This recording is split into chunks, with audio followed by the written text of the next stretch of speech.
Hello बच्चों, स्वागत है आप लोगों का मेरे YouTube channel triple A mathematics classes में। हम लोग जो है पिछला क्लास में रिलेशन और फंक्शन जो है क्लास 12 का रिलेशन एंड फंक्शन चैप्टर जो है पूरा कंप्लीट किए थे। आज हम लोग दूसरा चैप्टर शुरू करने जा रहे हैं, चैप्टर 2, जो क्या है इनवर्स ट्रिगोनोमेट्रिक फंक्शन।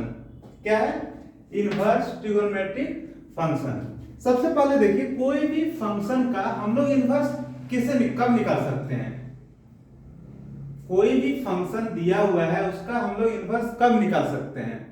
जब कोई फंक्शन 1 रहे और 1 रहे, उस केस में जो है उस फंक्शन का इनवर्स निकल सकता है। अदरवाइज कि उस फंक्शन का इनवर्स हम लोग नहीं निकाल सकते हैं जो 1 नहीं है। तो इन्वर्टिबल फंक्शन के लिए कंडीशन क्या था जो हम लोग पढ़ चुके हैं कि कोई भी फंक्शन जो है 1 है और अगर 1 है, 1 दोनों अगर है तो हम लोग उस फंक्शन का जो है वो इनवर्स हम लोग निकाल सकते हैं। 1 फंक्शन का डिफिनेशन क्या था कि अलग अलग एलिमेंट का इमेज अगर अलग अलग है तो हम लोग कह सकते हैं कि दिया गया फंक्शन जो है 1 फंक्शन है। 1 फंक्शन क्या है कि जो हम लोग रेंज की बात करते हैं, सेकेंड सेट की बात करते हैं, उसमें एक भी एलिमेंट अगर खाली नहीं रहता है, सारा जो एलिमेंट फंक्शन के रूप में इन्वॉल्व रहता है, तो हम लोग कहते हैं कि वो कौन सा फंक्शन है? 1 फंक्शन है। तो इन्वर्टिबल फंक्शन क्या होता है? जो फंक्शन 1 भी है और 1 भी है, उसी का हम लोग इन्वर्स निकाल सकते हैं। जो फंक्शन 1 नहीं है उसका हम लोग इन्वर्स नहीं निकाल सकते हैं। तो यहाँ पे हम लोग पढ़ने जा रहे हैं inverse trigonometric function. Trigonometric function जो है हम लोग क्लास 11th में हम लोग पढ़ चुके हैं। तो कोई भी ट्रिगोनोमेट्रिक फंक्शन का इनवर्स हम लोग क्या निकाल सकते हैं? अगर सिंपल पूछा जाए कोई भी ट्रिगोनोमेट्रिक फंक्शन का हम लोग इनवर्स निकाल सकते हैं, तो सीधा सीधा जवाब क्या होगा कि हम लोग कोई भी ट्रिगोनोमेट्रिक फंक्शन का इनवर्स नहीं निकाल सकते हैं।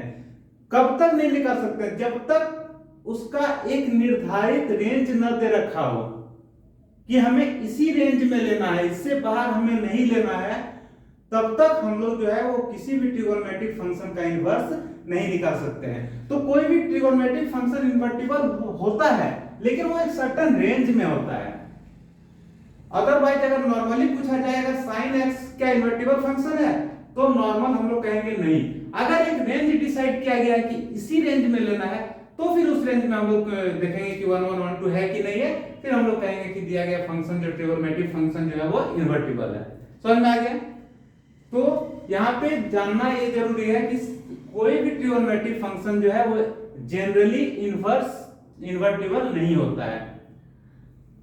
कब होता है कोई भी ट्रिगोनोमेट्रिक? तो फिर नहीं होता तो हम लोग यहाँ पढ़ रहे हैं इन्वर्स ट्रिगोनोमेट्रिक फंक्शन। मतलब ट्रिगोनोमेट्रिक फंक्शन का इन्वर्स कब होगा? जब एक निश्चित रेंज दिया रहेगा कि हमें इतने तक का वैल्यू लेना है, एक निर्धारित रेंज दिया हुआ रहेगा, तो उस केस में हम लोग कोई भी ट्रिगोनोमेट्रिक फंक्शन का जो है इन्वर्स निकाल सकते हैं। अदरवाइज जो है उस सर्टेन रेंज के बाद ट्रिगोनोमेट्रिक फंक्शन का जो वैल्यू होता है वो रिपीट करने लगता है। सर्टेन पीरियड के बाद ट्रिगोनोमेट्रिक फंक्शन का जो वैल्यू है वो क्या होता है? रिपीट करने लगता है। समझ में आया बात? जैसे देखिए, सिंपल हम लोग जब ट्रिगोनोमेट्रिक पढ़ रहे थे तो हम लोग देखते हैं कि ये अगर दिया हुआ है क्वाड्रेंट अगर 1 है, क्वाड्रेंट 2 है, ये क्वाड्रेंट 3 है, ये क्वाड्रेंट 4 है, तो हम लोग देख सकते हैं कि यहां से जब हम लोग क्वाड्रेंट फर्स्ट में कोई भी अगर 360 डिग्री तक हम लोग लेते हैं, मान लीजिए साइन का वैल्यू, तो अलग अलग वैल्यू का जो परिमाण होता है वो अलग अलग आता है।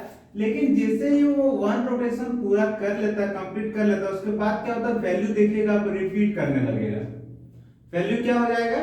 रिपीट करने लगता है। इसीलिए हम लोग कह सकते हैं कि वैल्यू रिपीट करने लगता है। कहने का मतलब है कि अगर मान लीजिए 60 डिग्री, सिंपल एग्जांपल, 60 डिग्री का वैल्यू सेम है और दोबारा अगर 360 डिग्री उसका भी वैल्यू अगर सेम आया, तो हम लोग कह सकते हैं कि दिया गया फंक्शन जो है वो 1 नहीं है, क्योंकि अलग अलग एलिमेंट का इमेज एक ही आएगा, तो वो जो है 1 फंक्शन जो है वो नहीं होता है। उस केस में हम लोग कोई भी ट्रिगोनोमेट्रिक, इसीलिए कहा जाता है कि कोई भी ट्रिगोनोमेट्रिक फंक्शन जो है वो जनरली इन्वर्टिबल नहीं होता है। मतलब कोई भी ट्रिगोनोमेट्रिक फंक्शन का जनरली हम लोग इन्वर्स नहीं निकाल सकते हैं। लेकिन अगर एक सर्टेन रेंज दिया हुआ है तो हम लोग ट्रिगोनोमेट्रिक फंक्शन का जो है इन्वर्स निकाल सकते हैं। जैसे टेबल, यहाँ पे इस टेबल को ध्यान से देखें। फंक्शन दिया हुआ है sin inverse x, cosec inverse x, tan inverse x, cos inverse x, sec inverse x और cot इनवर्स x, ये सारा ट्रिगोनोमेट्रिक फंक्शन का इनवर्स है। इसका डोमेन क्या है? -1 से 1। देखिए जब हम लोग बात करते हैं sin इनवर्स x की, इसका डोमेन क्या है? -1 to 1। इसका जो रेंज आएगा वो क्या आएगा? -π/2 से π/2, -π/2 से π/2। तो ये जो रेंज होता है वो क्या होता है? प्रिंसिपल वैल्यू ब्रांच होता है। मतलब देखिए जो कोई भी इनवर्स ट्रिगोनोमेट्रिक का जो प्रिंसिपल वैल्यू होगा वो इसी रेंज में होगा। हम लोग जनरल वैल्यू का बात नहीं कर रहे हैं, किसका बात कर रहे हैं? प्रिंसिपल वैल्यू का। जनरल वैल्यू का बात नहीं होगा, यहाँ क्या हो रहा है? प्रिंसिपल वैल्यू का बात। अगर प्रिंसिपल वैल्यू का हम लोग बात करें तो प्रिंसिपल वैल्यू जो है वो इसी रेंज में आएगा। जैसे साइन इनवर्स का जो है वो रेंज जो है -π/2 से π/2, कोसेक इनवर्स का रेंज जो है -π/2 से π/2। इसमें एक्सक्लूड करना है जीरो को, मतलब जीरो को इसमें छोड़ देना है, जीरो हमें नहीं लेना है। क्यों? क्योंकि जीरो लेने पे अनडिफाइन आएगा, इसलिए यहाँ पे जीरो को छोड़ दिया गया है। फिर देखिए tan इनवर्स x का प्रिंसिपल वैल्यू ब्रांच यानी कि रेंज जो है -π/2 से π/2। cos इनवर्स x का जो रेंज है वो 0 से π है। sec इनवर्स x का जो रेंज है वो 0 से π है, लेकिन इसमें छोड़ दिया गया है किसे? π/2 को। और ये जो रेंज होता है यही होता है प्रिंसिपल वैल्यू ब्रांच, यानी कि कोई भी ट्रिगोनोमेट्रिक फंक्शन का जो प्रिंसिपल वैल्यू होता है वो इसी रेंज में होता है। ये जो दिया गया है सारा अलग-अलग ट्रिगोनोमेट्रिक फंक्शन दिया गया है, अलग-अलग रेंज दिया गया है। तो प्रिंसिपल वैल्यू जब निकालने के लिए कहा जाएगा, कोई भी इनवर्स ट्रिगोनोमेट्रिक फंक्शन अगर दिया हुआ है उसका प्रिंसिपल वैल्यू निकालने के लिए कहा जाए तो प्रिंसिपल वैल्यू इसी रेंज में होता है। कोई दिक्कत किसी को नहीं। फिर देखिए cot इनवर्स x का क्या है? 0 to π। ये जो क्लोज इंटरवल दिखा रहा है इसका मतलब ये है कि हमें इस एलिमेंट को लेना है। लेकिन जो ये ओपन इंटरवल दिखा रहा है, छोटी ब्रैकेट जो दिखा रहा है, इसका मतलब है कि इसको छोड़ के वैल्यू लेना है। यहाँ देखिए आप देख सकते हैं -π/2 से π/2 क्लोज इंटरवल है, यहाँ पे क्या है? ओपन इंटरवल है। समझ में आ गया?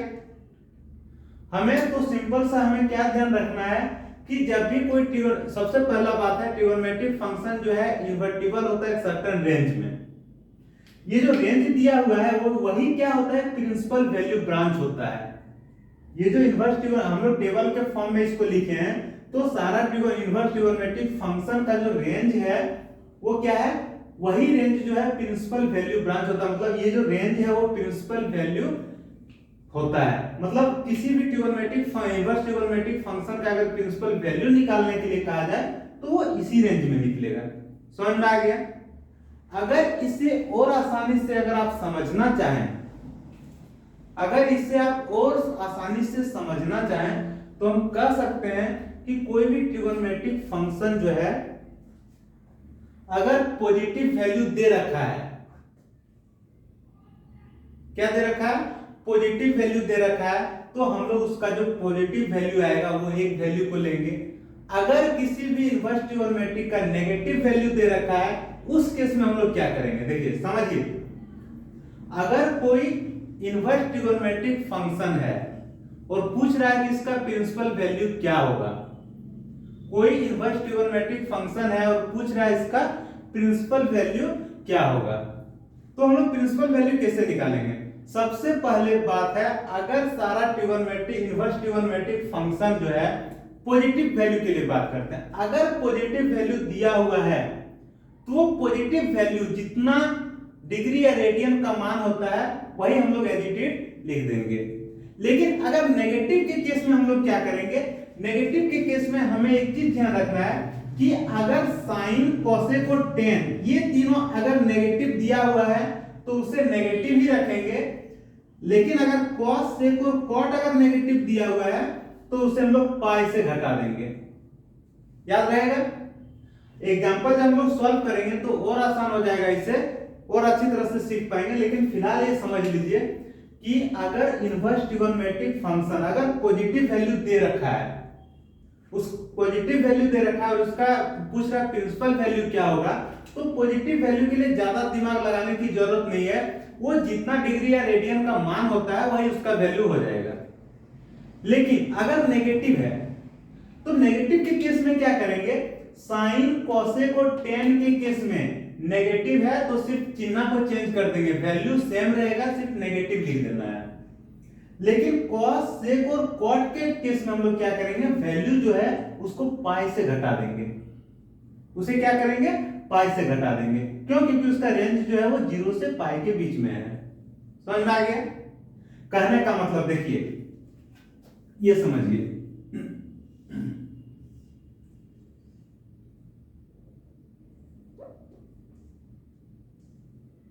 ये क्वाड्रेंट फर्स्ट है, ये सेकेंड है, ये थर्ड है और ये फोर्थ है। हम लोग अगर बात करते हैं sine inverse, cosec inverse, tan inverse के केस में, किसका, sine inverse, cosec inverse, tan inverse के केस में हम लोग जानते हैं इसमें क्या होता है, थीटा होता है, इसमें क्या होता है, पाई माइनस थीटा होता है, इसमें माइनस पाई प्लस थीटा होता है, इसमें माइनस थीटा होता है। तो जब हम लोग बात करते हैं साइन इनवर्स, कोसेक इनवर्स और टेन इनवर्स का बात जब हम लोग करते हैं, उस केस में ध्यान रखना है, अगर पॉजिटिव है तो थीटा का वैल्यू पॉजिटिव लिखना है, नेगेटिव है तो नेगेटिव लिखना है। समझ में आ गया एक लाइन में? साइन इनवर्स, कोसेक इनवर्स और टेन इनवर्स के केस में थीटा का वैल्यू पॉजिटिव है, पॉजिटिव लिखना है, नेगेटिव है, नेगेटिव लिखना है। कोई दिक्कत किसी को नहीं। फिर एक बार रिपीट कर रहे हैं, साइन इनवर्स, कोसेक इनवर्स और टेन इनवर्स के केस में थीटा का वैल्यू पॉजिटिव है तो पॉजिटिव लिखना है, नेगेटिव है तो नेगेटिव लिखना है।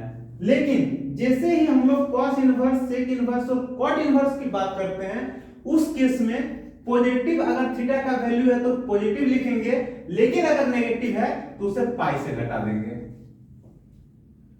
याद रहेगा? क्या करना है, sine cosec ten, sine cosec ten, positive है तो पॉजिटिव लेंगे, नेगेटिव है तो नेगेटिव लेंगे, किसमें, साइन कोसेक टेन। बाकी जो तीन बच गया, कॉस सेक और कॉट, इसमें क्या करेंगे, पॉजिटिव है तो पॉजिटिव लेंगे, नेगेटिव है तो उसे पाई से घटा देंगे, नेगेटिव है तो उस वैल्यू को पाई से घटा देंगे। कोई दिक्कत किसी को? समझ में आ गया? साइन कोसेक टेन, पॉजिटिव है तो पॉजिटिव लेंगे, नेगेटिव है तो थीटा नेगेटिव लेंगे। लेकिन कोसेक सेक, कॉस सेक और कॉट के केस में पॉजिटिव है तो थीटा का वैल्यू पॉजिटिव लेंगे, नेगेटिव है तो उससे हम लोग पाई से घटा देंगे, खत्म कहानी। ठीक है? तो हम लोग कुछ एग्जांपल लेते हैं, कुछ इनवर्स ट्रिगोनोमेट्रिक फंक्शन दिया हुआ है, उसका हम लोग प्रिंसिपल वैल्यू हम लोग निकालेंगे। लिखिए, इसे लिखना चाहते हैं तो ये क्या है, ये प्रैक्टिकल है, ठीक है, इसे सिर्फ याद रखना, प्रैक्टिकली हम लोग कैसे सॉल्व करेंगे। अगर थीटा का value sine inverse, cosec inverse, tan inverse के केस में, sine inverse, cosec inverse, tan inverse के केस में थीटा का वैल्यू प्लस है तो प्लस लेंगे, माइनस है तो माइनस लेंगे। लेकिन कॉस सेक और कॉट के केस में थीटा का वैल्यू प्लस है तो प्लस लेंगे, और अगर माइनस है तो उस वैल्यू को पाई से घटा देंगे, सॉल्यूशन जो है वो हो जाएगा। मिटा दे रहा है, लिख लीजिए इसे।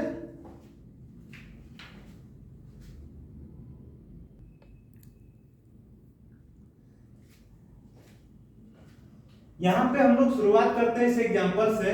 यहां पे दिया हुआ, find the principal value of sine inverse 1/2 and cos inverse √3/2। Sine inverse 1/2 and cos inverse √3/2। अब ये दो क्वेश्चन हम लोग सॉल्व करेंगे। सबसे पहले आप देखिए, साइन इनवर्स 1/2, इसका जो प्रिंसिपल वैल्यू ब्रांच जो है वो क्या है, -π/2 से π/2। इसे आप नोट करके लिख सकते हैं। अब देखिए, साइन इनवर्स 1/2, सबसे पहले क्वेश्चन दिया हुआ है क्या, साइन इनवर्स 1/2, साइन इनवर्स 1/2, इसका हमें प्रिंसिपल वैल्यू निकालना है। तो प्रिंसिपल वैल्यू हम लोग कैसे निकालेंगे, देखिए यहां पे ये जो 1/2 है, साइन कितना डिग्री का मान है, ये जो 1/2 है, साइन कितना डिग्री का मान है, वो हम लोग यहां पे पहले देखते हैं।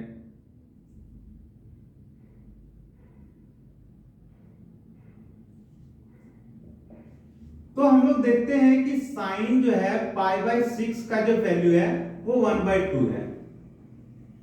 साइन π/6 का वैल्यू क्या है, 1/2 है।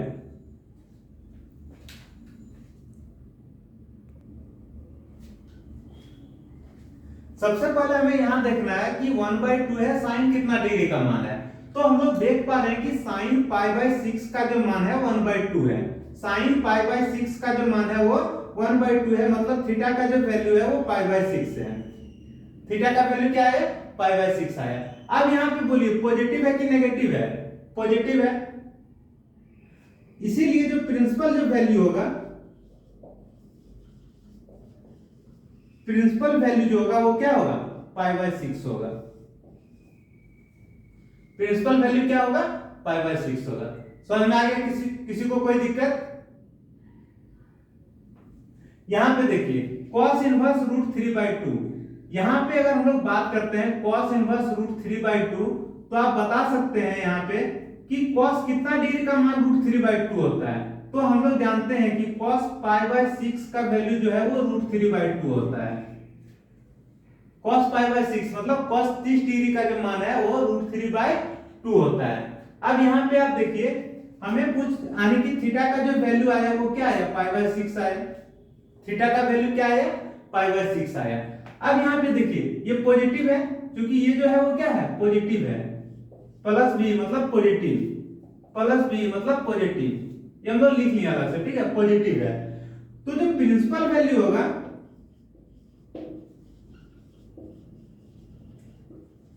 प्रिंसिपल वैल्यू होगा वो क्या होगा? Principal value of cos inverse √3/2 वो क्या होगा? तो π/6 होगा। वो क्या होगा? π/6 होगा। यहां भी आप लोग लिख सकते हैं principal value of sine inverse 1/2 क्या होगा? π/6 होगा। कोई दिक्कत किसी को? हम लोग क्या किए, क्योंकि साइन इनवर्स 1/2 है, प्लस है, क्या है? पॉजिटिव है, पॉजिटिव है, ये भी पॉजिटिव है। तो सबसे पहले हम लोग देख रहे हैं जो 1/2 है वो कितना डिग्री का मान होता है? साइन, यहाँ क्योंकि साइन का इनवर्स है इसलिए हम लोग साइन के केस में देखेंगे। तो साइन कितना डिग्री का मान 1/2 होता है? तो साइन π/6 का मान 1/2 होता है। साइन कितना डिग्री का मान π/2 होता है? साइन π/6 का मान 1/2 होता है। कहने का मतलब थीटा का वैल्यू जो है वो π/6 आया। क्योंकि पॉजिटिव है, जो 1/2 जो है वो क्या है? पॉजिटिव है, इसीलिए प्रिंसिपल वैल्यू जो इसका होगा साइन इनवर्स 1/2 का वो क्या होगा? प्लस थीटा होगा, मतलब π/6 होगा। यहां पे देखिए cos इनवर्स √3/2, cos इनवर्स √3/2। अब बोलिए cos कितना डिग्री में √3/2 होता है? तो cos π/6 का वैल्यू √3/2 होता है, मतलब थीटा का जो वैल्यू आया वो π/6 आया। समझ में आ गया? तो principal value of cos inverse √3/2 जो होगा वो क्या होगा? एडिटेड थीटा जो है वो थीटा को रख देंगे, मतलब π/6। कोई दिक्कत किसी को? नहीं। तो ये दो एग्जांपल हम लोग लिए जिसमें पॉजिटिव वैल्यू दिया हुआ था। अब दो एग्जांपल लेते हैं जिसमें नेगेटिव वैल्यू दिया हुआ है। दो वैल्यू हम लोग लेते हैं जिसमें नेगेटिव दिया हुआ है। देखिए इसी को हम लोग यहाँ पे चेंज कर देते हैं, -1/2 कर देते हैं, और यहां पे जो है हम लोग क्या करते हैं? cos इनवर्स -√3/2 कर देते हैं। क्या करते हैं? यहां पे sin इनवर्स -1/2 कर देते हैं, ये cos इनवर्स √3/2 कर देते हैं। यहां पे देखिए यहां तक तो सेम है, हमें पॉजिटिव नेगेटिव अभी नहीं देखना है, जब हम लोग प्रिंसिपल वैल्यू निकालने लगेंगे उस समय हम लोग देखेंगे। सिंपल अभी हमें 1/2 दिख रहा है, प्लस है नेगेटिव माइनस है, इसको हम लोग आंख बंद कर लेंगे। इसके लिए हमें अभी सिर्फ क्या देखना है? 1/2 देखना है। क्या देखना है? 1/2 देखना है। तो आप बताइए साइन कितना डिग्री का मान 1/2 होता है? तो साइन π/6 का मान 1/2 होता है। साइन π/6 का मान 1/2 होता है। तो यानी कि हम लोग कह सकते हैं कि थीटा का जो वैल्यू है वो π/6 है। थीटा का जो वैल्यू है वो क्या है? π/6 है। क्या दिया हुआ है? साइन के केस में, साइन के केस में यहाँ पे हम लोग जानते हैं पॉजिटिव है तो पॉजिटिव लिखेंगे, नेगेटिव है तो नेगेटिव लिखेंगे। तो यहाँ पे थीटा क्या है? नेगेटिव है। तो principal value of sine inverse 1/2 क्या होगा? -π/6। समझ में आ गया? क्योंकि इससे पहले वाला सवाल में प्लस था तो प्लस π/6 था हुआ, अभी जो है वो माइनस है तो क्या होगा? -π/6। क्यों? क्योंकि जो इसका रेंज जो होता है वो क्या होता है? सॉरी, प्रिंसिपल वैल्यू ब्रांच जो होता है वो क्या होता है? -π/2 से π/2 होता है। साइड में लिखना चाहे तो लिख सकते हैं, यहां भी लिख सकते हैं क्योंकि principal value branch of sine inverse x is -π/2 to π/2। कोई दिक्कत? इधर साइड देखिए, cos इनवर्स -√3/2 क्या दिया है, cos इनवर्स -√3/2। इसका निकालिए, कैसे निकालेंगे? सबसे पहले माइनस प्लस के लिए आंख बंद कर लेना है, सिर्फ वैल्यू पर नजर डालना है। यहाँ पे क्या दिया हुआ है, √3/2। क्या दिया है, √3/2। तो बोलिए ये cos है, तो cos कितना डिग्री का मान √3/2 होता है? तो हम लोग जानते हैं cos π/6 का मान जो है वो √3/2 होता है। cos 30 डिग्री का जो मान है वो √3/2 होता है। होता है कि नहीं? अब आने की थीटा का वैल्यू जो है वो π/6 है। थीटा का वैल्यू क्या है, π/6 है। ये cos के केस में जो है, cos इनवर्स x के केस में जो प्रिंसिपल वैल्यू ब्रांच होता है वो क्या होता है, 0 से π होता है। याद है ना? या फिर प्रैक्टिकली जो हम बताए थे उसमें क्या बताए थे कि साइन कोसेक और टेन में प्लस है तो प्लस लेंगे, थीटा माइनस है तो माइनस लेंगे। लेकिन जैसे कॉस सेक और कॉट आएगा उस केस में थीटा प्लस है तो प्लस लेंगे, माइनस है तो उसे किससे घटाना है, तो पाई से घटाना है। तो सेम चीज यहाँ पे करेंगे। यहाँ पे देखिए क्या है, माइनस है, क्या है, माइनस है, तो थीटा को क्या किससे घटा देना है, पाई से यहाँ पे घटा देना है। क्या हो जाएगा बोलिए तो, आंसर 5π/6। समझ आ गया? क्या हो गया, 5π/6। ठीक है, यहाँ पे क्या कर देंगे, cos इनवर्स -√3/2। यहाँ पे क्या कर देना है, sin इनवर्स -1/2। माइनस है इसलिए -π/6, माइनस है इसलिए इसे पाई से घटा दिए। क्यों? क्योंकि cos का जो होता है रेंज, cos इनवर्स x का जो रेंज होता है वो 0 से पाई के बीच में होता है। ठीक है, कोई दिक्कत? लिखिए, हमें सिर्फ एक चीज अगर हम याद रखेंगे तो आसानी से लिख सकते हैं कि साइन कोसेक और टेन के केस में प्लस है तो प्लस, माइनस है तो माइनस। कॉस सेक और कॉट के केस में प्लस है तो प्लस, माइनस है तो उसे पाई से घटा दीजिए, हो जाएगा। ठीक है, कोई दिक्कत किसी को? लिखिए, अगला क्वेश्चन लेते हैं।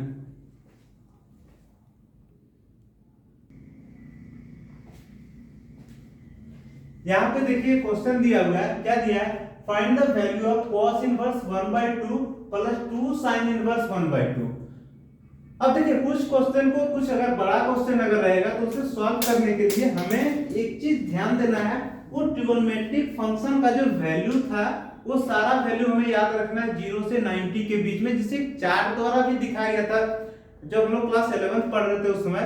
तो उस वैल्यू को अगर याद, वो वैल्यू अगर याद है तो इनवर्स ट्रिगोनोमेट्रिक का कोई भी प्रिंसिपल वैल्यू, किसी तरह का भी क्वेश्चन है, वो आसानी से जो है वो सॉल्व हो जाएगा। तो अगर याद नहीं है तो जाके याद कर लीजिए, प्रीवियस वीडियो देखिए क्लास 11 का ट्रिगोनोमेट्री, वहां पे आपको दिख जाएगा 0 से 90 के बीच में वैल्यू हम लोग कैसे निकालते हैं, वो भी हम लोग सिखाए थे। और साथ ही साथ हम लोग सॉल्व करते करते हम लोग याद भी कर सकते हैं उसे। यहाँ पे देखिए सेम है, अलग अलग हमें इसे सॉल्व नहीं करना है। ये दो अगर दिया हुआ है तो दोनों को हम लोग एक साथ ले लेंगे।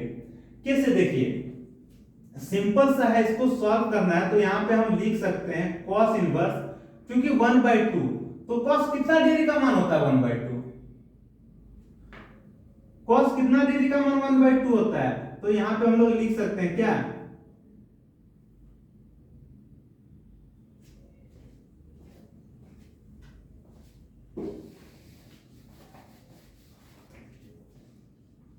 यहां पे हम लोग लिख सकते हैं cos कितना डिग्री का मान होता है, तो π/3 का मान।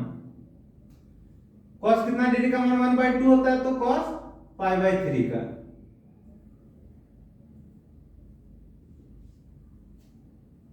प्लस यहां पे आप लिख सकते हैं 2 sin इनवर्स, ये जो 1/2 है sin कितना डिग्री का मान होता है, तो sin π/6 का। होता है कि नहीं? cos जो है वो 60 डिग्री का मान होता है 1/2, और sin जो है वो 30 डिग्री का मान होता है 1/2। ठीक है, यहां पे देखिए क्या करना है, cos inverse cos cancel, simple positive है तो प्लस लिख लेंगे। यहां पे क्या है, 2 बाहर में है, ये sin इनवर्स sin कैंसिल, बचेगा क्या, तो π/6, सिंपल इस तरह हम लोग लिख सकते हैं। क्या हो जाएगा यहाँ पे π/6 प्लस क्या हो जाएगा, ये कट के क्या, सॉरी ये जो है क्या हो जाएगा, इसका जो प्रिंसिपल वैल्यू है वो क्या हो जाएगा, पाई बाय 3 हो जाएगा।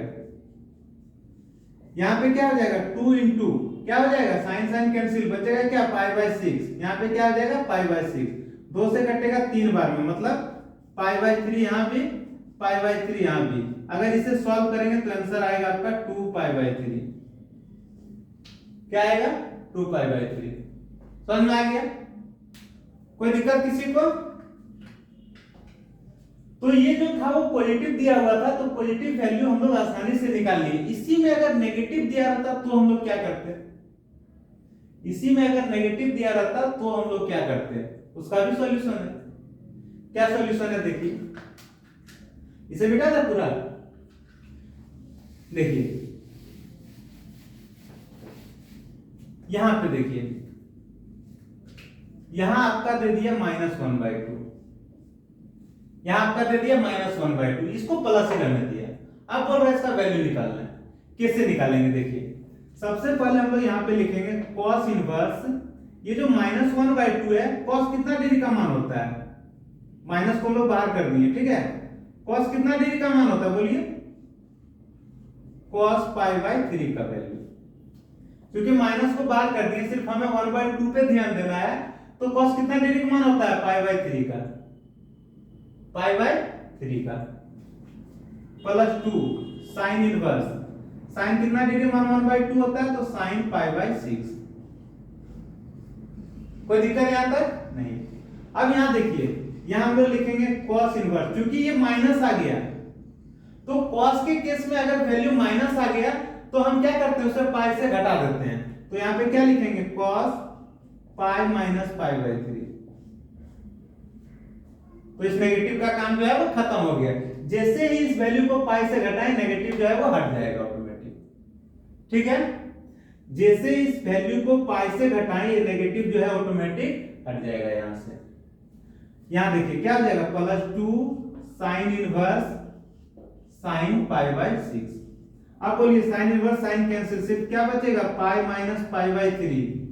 यहां पे क्या बचेगा, 2 इंटू पाई बाय 6। इसे सॉल्व कीजिए, इसका सॉल्यूशन कुछ इस तरह आ जाएगा।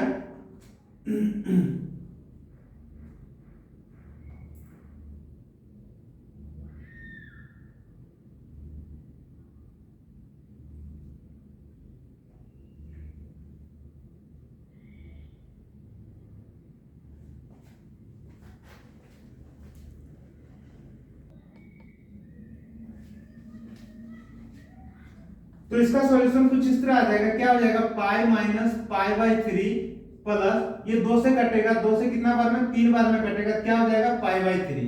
अब यहाँ पे देखिए minus pi by 3 plus pi by 3, ये जो है वो कट जाएगा, सिर्फ क्या बच जा रहा है, पाई। तो इसका जो वैल्यू है वो क्या है, पाई। कोई दिक्कत किसी को?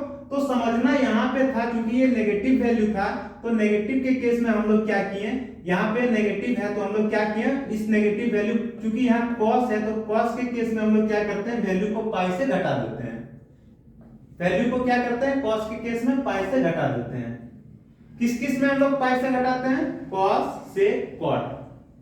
और जब साइन cosec और tan रहता है तो हम लोग क्या करते हैं, प्लस को प्लस थीटा लिखते हैं, माइनस को माइनस थीटा लिखते हैं, ठीक है।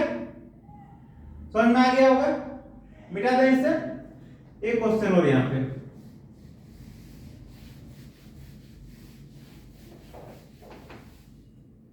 अगर ये प्लस दिया हुआ है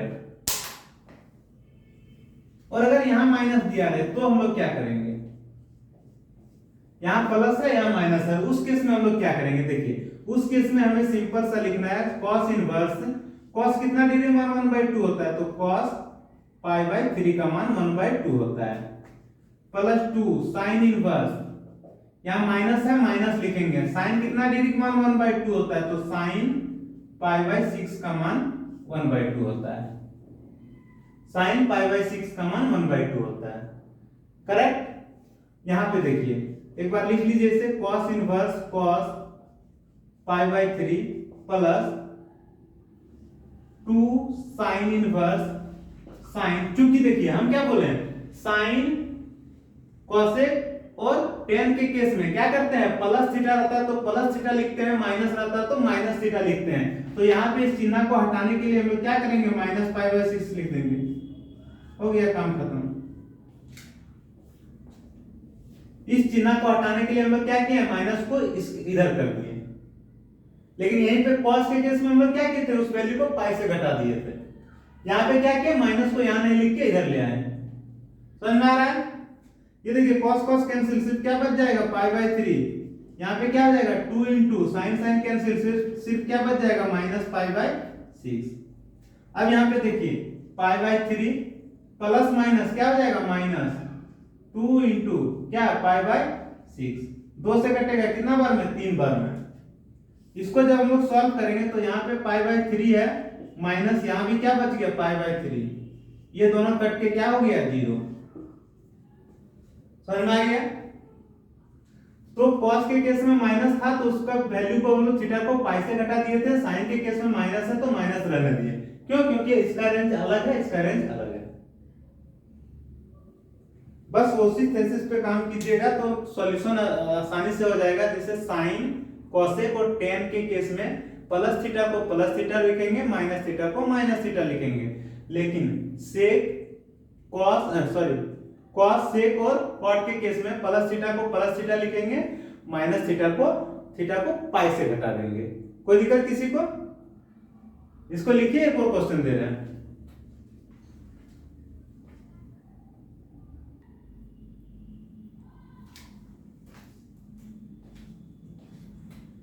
देखिए एक क्वेश्चन दिया हुआ है, क्या दिया, find the value of tan inverse 1 cos inverse -1/√2 plus sin inverse -√3/2। इस तरह का क्वेश्चन दिया हुआ है। इसे हम लोग कैसे सॉल्व करेंगे, बहुत ही इजी है। सिंपल हम यहाँ क्या लिखेंगे, tan इनवर्स, यहाँ 1 है, tan कितना डिग्री का मान होता है, तो tan π/4 का वैल्यू 1 होता है। हो गया काम खत्म। यहाँ पे लिखेंगे प्लस cos इनवर्स, क्योंकि यहाँ माइनस है इसलिए माइनस लिखेंगे, ये 1/√2। यहाँ चूंकि cos है तो हम लोग देखेंगे cos कितना डिग्री का मान 1/√2 होता है, तो cos कितना डिग्री मान होता है, cos π/4 का मान होता है 1/√2। फिर हम लोग यहाँ आ जाएंगे साइन इनवर्स, क्योंकि यहाँ माइनस है तो माइनस लिखेंगे। साइन, क्योंकि यहाँ साइन है तो इसलिए यहाँ पे हम लोग साइन क्या देखेंगे, तो साइन कितना डिग्री मान √3/2 होता है, तो साइन π/3 का मान √3/2 होता है। समझ में आ गया यहाँ तक? आगे देखिए एक बार और इसे लिख लीजिए, tan इनवर्स tan π/4 प्लस यहाँ पे देखिए cos इनवर्स, cos नेगेटिव है, दिख रहा है यहाँ पे cos नेगेटिव है, तो हम लोग क्या करते हैं, इस थीटा को पाई से घटा देते हैं। इस थीटा को क्या करते हैं, पाई से घटा देते हैं। तो हम लोग क्या लिखेंगे, cos π-π/4। ये नेगेटिव हटाने के लिए क्या करते हैं, थीटा को पाई से घटा देते हैं। किस केस में घटाते हैं, cos, sec और cot के केस में। और अगर sin, cosec, tan रहे तो नेगेटिव को नेगेटिव ही रहने देते हैं, किसी से घटाने का कोई जरूरत नहीं है। देखिए यहाँ पे क्या लिखेंगे, साइन इनवर्स साइन -π/3। साइन के केस में माइनस थीटा को माइनस थीटा लिख दिए। समझ में आ गया? अब देखिए, अब यहाँ पे क्या बचेगा, तो π/4 बचेगा, प्लस यहाँ पे क्या बचेगा, π -π/4 बचेगा, यहाँ पे क्या बचेगा, तो -π/3 बचेगा। सबको सॉल्व कीजिए, ये हो जाएगा आपका π/4। इसे अगर आप सॉल्व करना चाहें तो सॉल्व कर सकते हैं। इसे लिखिए π -π/4, ब्रैकेट हटा दिए हम लोग, ठीक है। π -π/4 प्लस प्लस माइनस क्या हो जाएगा, माइनस हो जाएगा, प्लस माइनस माइनस क्या हो जाएगा, π/3। यहाँ पे देखिए ये और ये जो है वो कट जाएगा, सिर्फ क्या बच जाए, पाई। यहाँ पे लिखिए इधर, यहाँ पे सिर्फ पाई बचा और यहाँ पे -π/3। इसे आप सॉल्व करेंगे तो आंसर क्या आएगा, 2π/3। कोई दिक्कत किसी को? तो प्रिंसिपल वैल्यू निकाल लीजिएगा आसानी से। बहुत ही इजी तरीके से बताएं हम लोग प्रिंसिपल वैल्यू कोई भी इनवर्स ट्रिगोनोमेट्रिक फंक्शन का आसानी से इस तरह से निकाल सकते हैं। तो आज का क्लास को यहीं पे हम लोग खत्म करते हैं, मिलते हैं अगले क्लास में। अगर वीडियो अच्छा लगे तो शेयर और सब्सक्राइब जरूर कीजिएगा। आज का क्लास यही समाप्त करते हैं। Bye bye, take care.